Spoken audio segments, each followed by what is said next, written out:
Hello, everyone. Welcome to the Criterion Connection. I'm Wade. And I'm Scott.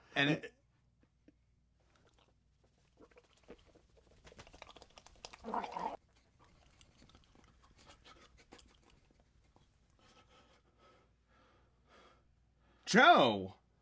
Wade? What? Where's Scott? I don't know. Oh, well, I guess since Scott's not here, you want to talk about Lost Highway? Sure. Okay. Welcome to the Criterion Connection. I'm Wade. And I'm still Joe. And we are going to talk about a new release, David Lynch's Lost Highway from 1997. And it is, it's a David Lynch film. It's his eighth film. It's his film that he did after Twin Peaks. Mm-hmm. Twin Peaks happened, and then he did Fire Walk with Me, which the audience was not a fan of because they thought it was gonna be the show. It wasn't. It's a much different movie. So he comes back with this. It stars Bill Pullman, who is fresh off Independence Day. Yeah. He was also in Casper and Serpent the Rainbow, but he was also the lead in Spaceballs. Who directed Spaceballs? Mel Brooks. Who produced The Elephant Man by David Lynch? Mel Brooks. Interesting. And has Patricia Arquette, who is fantastic in this. Yep. There's all kinds of... It's a neo-noir film, thriller. A Lynchian noir thriller. Yeah. Because it has horror in it, too. There's some things that are very spooky. You watched the regular Blu-ray edition. I watched the 4K edition because it comes with 2 discs, so we split it because it's not streaming anywhere. I saw it long ago on Tubi. It was either Tubi or Hoopla or Pluto or one of those. Crackle. Crackle. It could have been something on there, and it was there for like a month, and then it was not anymore. And I'll tell you now, on a second watch, I think I understand things better. This is your first watch. I don't really know what happened. Yes. All you know is Dick Laurent is dead. Yeah, Dick Laurent's dead. We keep getting tapes, and things escalate. Basically, the movie starts. It's basically about Bill Pullman plays Fred and his wife Renee. Mm-hmm. They start getting. He's also, by the way, he's a saxophone player. Mm-hmm. Does not go anywhere with that. Apropos of nothing. Yeah.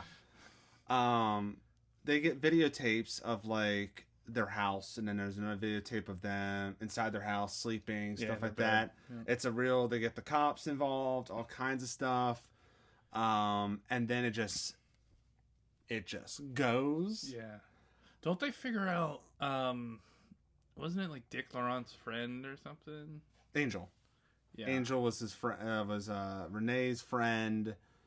That has a whole thing to it too. But I know we're eventually going to get into spoilers, so let's just go through like the special appearances by a lot of actors. You have Robert Blake playing the mystery man, who is haunting. Yeah, to say the least. He is haunting in this. The first interaction of like, call your house. Yeah, but it's multifaceted haunting. Yes. Due to real life circumstances. Yes, there's... Yeah, because I read that he actually was accused of murdering his wife. Yeah, Beretta killed his wife. I did not know that. Allegedly. Which is kind of interesting with this movie and how it plays with this movie. It also has Henry Rollins playing prison guard Henry. You have Gary Busey. Marilyn Manson and Twiggy are in that little the porno thing. Yep. Richard Pryor in one of his last films. Mm-hmm. And Jack Nance, he died shortly after this movie was made. He plays the mechanic. I forget the character's name. But it doesn't matter because the best performance is Robert Loggia as Mr. Eddie. Okay, the few minutes of Robert Loggia as Mr. Eddie, or / spoiler someone else. We'll get into spoilers. He has one of the best road rage scenes I've ever seen, where he hits that guy, gets him off the road, and beats him up because he's like, "Do you know how many people die on this highway from tailgating?" And then it ends up he drops off Balthazar Getty, who plays Pete, which we have to get into that. He's like, "Do you like pornos?" give you a boner. And then just like one of the best lines ever written. But I guess we can just gotta get into spoilers. So if you don't want to know anything else, if you just want to know if we recommend the film, look at that time code down there. And yeah, let's just get into spoilers. So, what do you think this movie's about?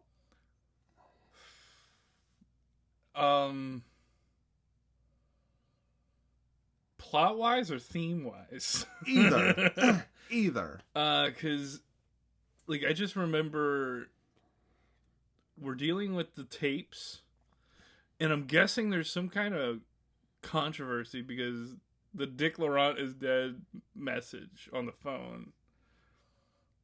Real fucking skittish for the team, for our characters.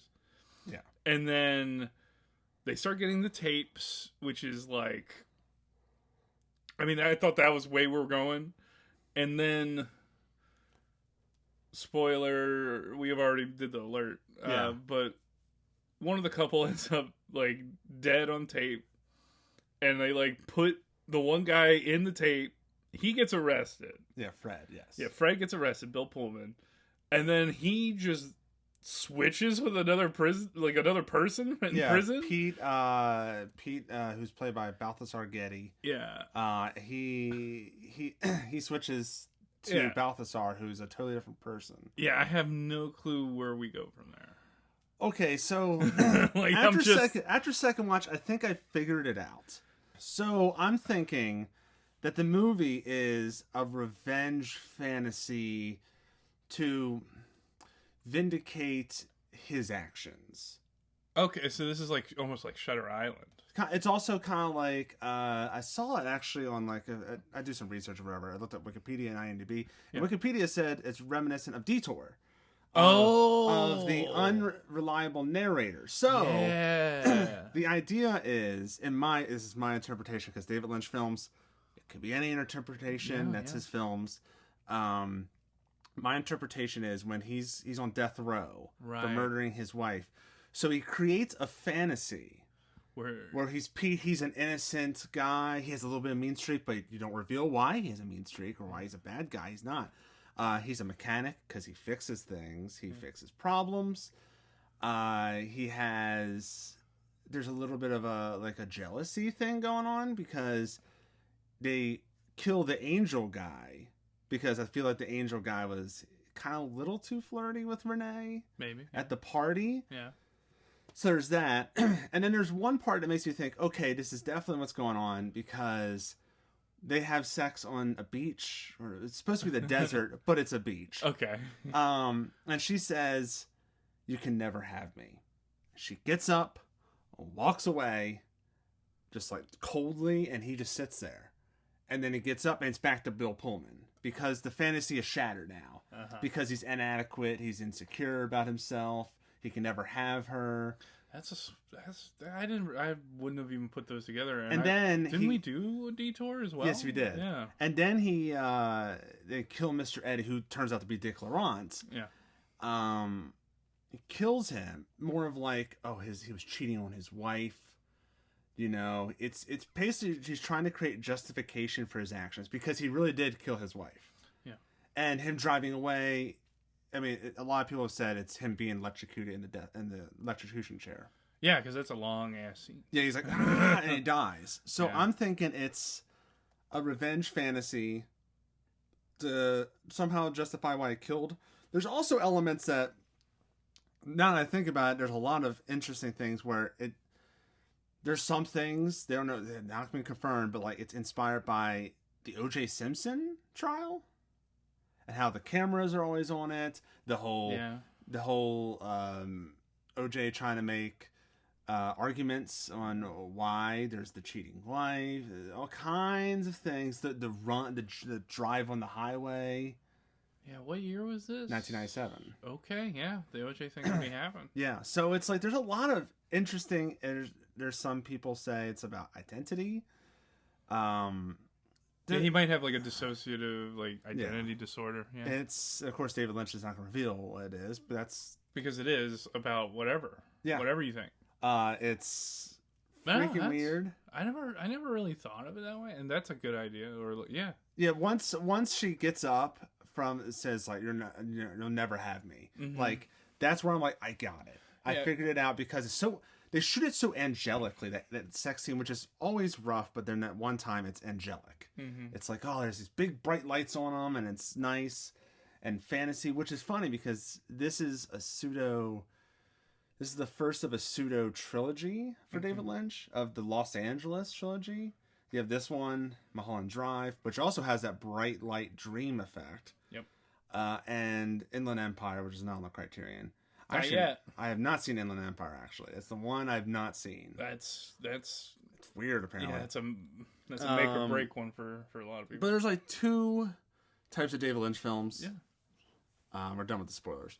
Two David Lynch films. There's the straightforward ones, which is like Straight Story, Blue Velvet. It's kind of a Elephant Man. Elephant Man. There's a through, like just keep going straight. Wild at Heart a little bit. Yeah. And then you get to the weird stuff with the Eraserhead and not Elephant Man, Mulholland Drive, Inland Empire, this one, Twin Peaks: The Return. Like, this is up that alley. And for some reason, as on this show, I like straightforward plots. I prefer the David Lynch weird stuff. Yeah, where he goes way out there. Because it makes you think. Because there is, like, a thought to it. The Eraserhead is about adulthood and anxiety. Mulholland Drive is about how Hollywood will just chew you up and spit you out. Yeah. And delusions and stuff like that. This one is about identity and... I still can't figure out what exactly it's about. I understand what it's about, but the themes, I'm still like, I'm still trying to mull it over. That's the fun. That's a fun of a David Lynch film, you know. Just trying to chew on it and try and figure it out. Yeah. When the answer is not even obvious to David Lynch. Yeah. It's so weird to do that. This film is also one of the biggest things about the film is the soundtrack. Yeah, it's a big deal. One of the best soundtracks, probably, at least of the decade. I mean, he has Badalamenti doing the score, who did for Twin Peaks and other movies. Who's incredible. Yes. But this one's just like, oh man, you gotta throw out the a lot of Marilyn Manson, a lot of Rammstein is in it. This is the big break for Rammstein. Yeah. In America, at least. Yes. This, you could tell it's, man, just everything about this movie is just, it's a nightmare.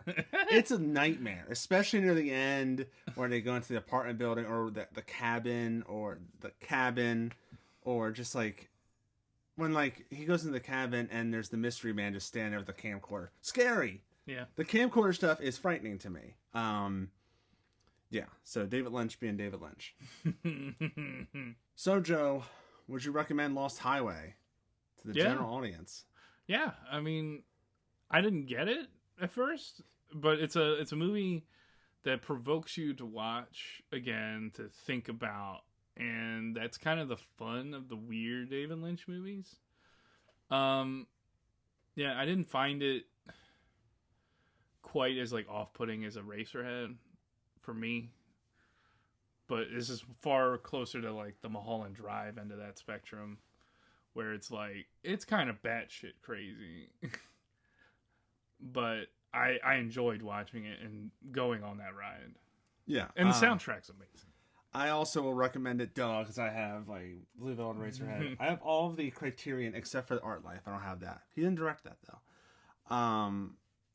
I recommend it 100%. It's a movie you might probably not going to see it multiple times. No.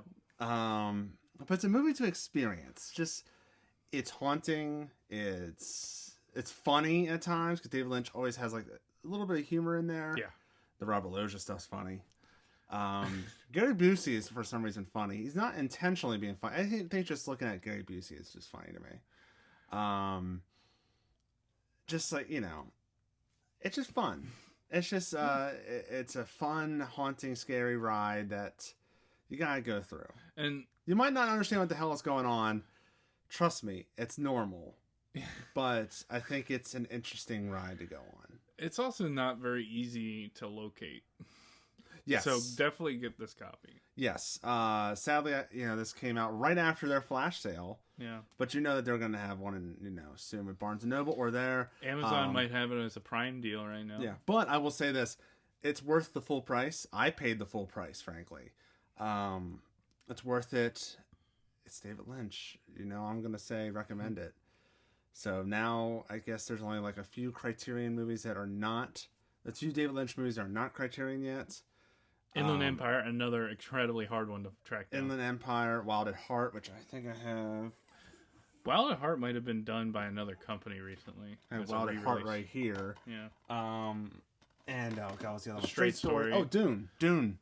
Oh, and Dune. Dune actually just came out with the Arrow. Yeah, I need to rewatch that. Maybe we gotta do the Arrow Attic show. Oh no. No. Oh no. No, we're gonna beat me There's some wild stuff on Arrow. I don't know if I can do that. I know. I have all of them right here too. So we both recommend it. Let us know in the comment section below what you think about Lost Highway. Is there themes or any cool tidbits that I didn't know about? Sadly, I did not watch the supplements. Mm-hmm. But the supplements look awesome. Lots of archive stuff and all that. And the 4K transfer is beautiful. And the Blu-ray transfer is beautiful too. So like, subscribe, share, follow us on Instagram, Condish Productions. So until next time, I'm Wade. And I'm still Joe. And we will see you later.